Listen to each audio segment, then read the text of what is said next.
Kaitseväe ühendatud õppeasutused on üks Eesti vanimaid kõrgkoole. Kõrgkool asutati juba 1923. aastal, 4 aastat peale seda, kui meie rahvuslik alma mater Tartu Ülikool alustas emakeelse hariduse andmist.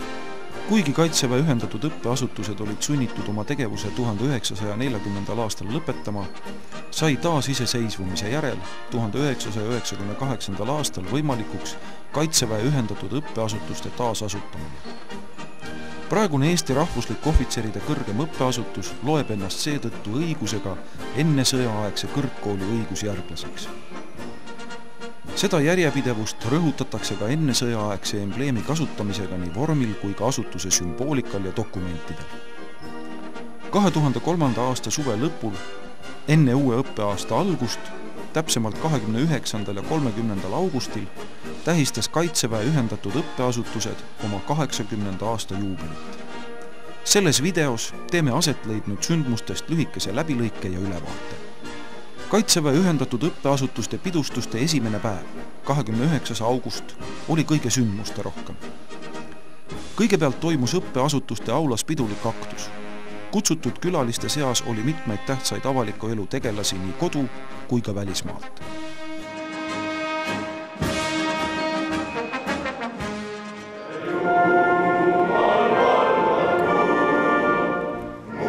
Aktus algas piduliku lipu sissetoomise ning hümni laulmisega. Seejärel esines ettekandega Kaitseväe ühendatud õppeasutuste ülem kindralmajor Ants Laaneots. Oma ettekandes keskendus kindral sõjalise hariduse andmise ajaloole Eestis.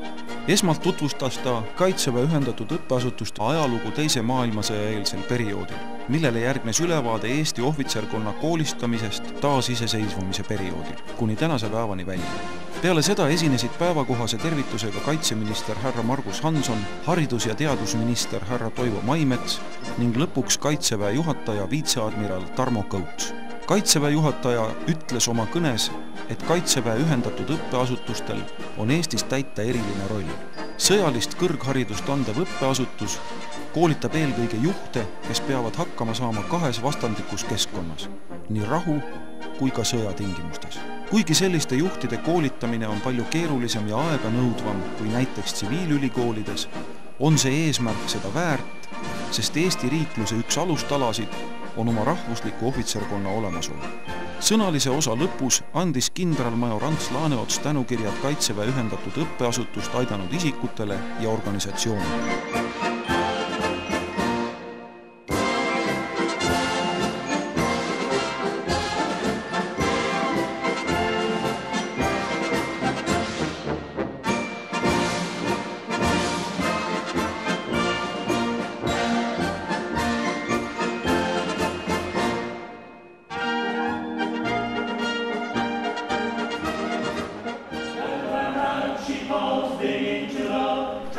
Aktuse sõnalisele osale järgnes muusikaline osa, mille täitsid meestrio Ur 2 Kamm ja Kaitseväe orkester.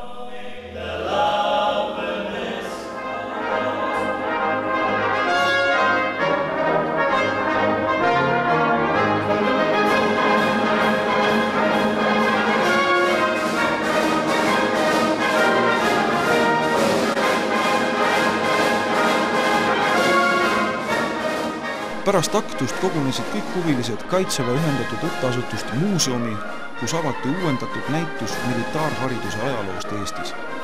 Muuseumi juhataja härra Andres Seene märkis oma avakõnes, et näitusel leiab kajastamist nii õppeasutuste ajalugu kui ka laiemalt algupärane Eesti militaarpärand.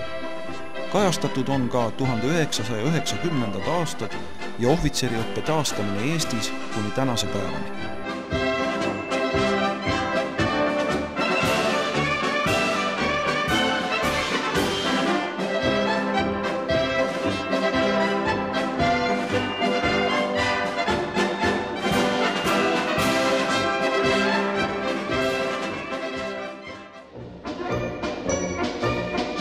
Juubeli puhul korraldas Kaitseväe ühendatud õppeasutuste ohvitseride kogu ka Kaitseväe ühendatud õppeasutuste siselasketiirus laskevõistluse teenistusrelvast TM. Võistlusel osales kokku 12 võistkonda, millest 5 olid külalisvõistkonnad.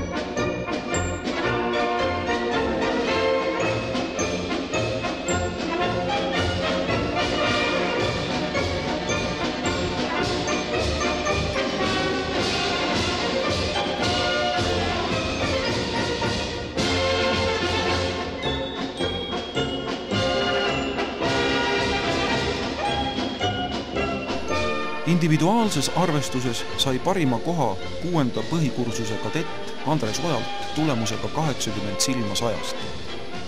Võistkondlikus arvestuses saavutas esikoha Kaitseväe ühendatud õppeasutuste 2. keskastme kursus. Kaitseväe ühendatud õppeasutuste ohvitseride kogu arvestuses saavutas esimese koha leitnant Andres Soome. Külalisvõistkondadest oli parim Kaitseliidu Tartu Malev.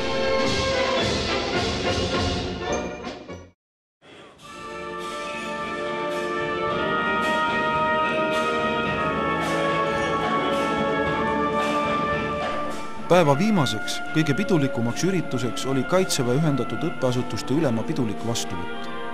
Vastuvõtu ametliku osa alguses said kõik kutsutud külalised õnnitleda ja tervitada Kaitseväe ühendatud õppeasutuste ülemat, kindralmajor Ants Laaneotsa ja õppeosakonna ülemat major Urmas Leppmetsa. Pärast lühikesi tervituskõnesid ja kingituste üleandmist jätkus koos viibimine juba vabamas seltskondlikus miljöös. Eraldi tuleks ära märkida, et vastuvõtu ajal andis Kaitseliidu ülem major Penno Leesik Kaitseväe ühendatud õppeasutuste ülemale kindralmajor Ants Laaneotsale kui järgmisele Erna retke üldjuhile Erna ohvitseri mõõga.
Pidustuste teisel päeval, laupäeval, 30. augustil korraldas Kaitseväe ühendatud õppeasutused lahtiste uste päeva. Külastajatel oli võimalik tutvuda Kaitseväe ühendatud õppeasutuste muuseumi uuendatud ekspositsiooniga. Kadetid näitasid külalistele aulat, raamatukogu, auditooriume, ühiselamut ning jõusaali. Samuti oli kõigil huvilistel võimalik õppeasutuste õues tutvuda logistikaosakonna poolt välja valitud tehnika ja relvadega, tulistada simulaatoriga automaatrelvast ning süüa maitsvat sõdurisuppi.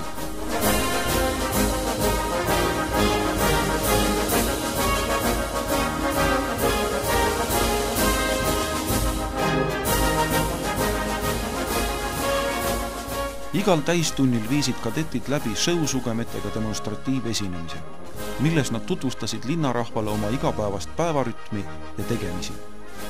Kuigi ilm oli vihmane, näitasid külaliste ja kadettide rõõmsad näod, et lahtiste uste päeva võis lugeda igati kordamatuks.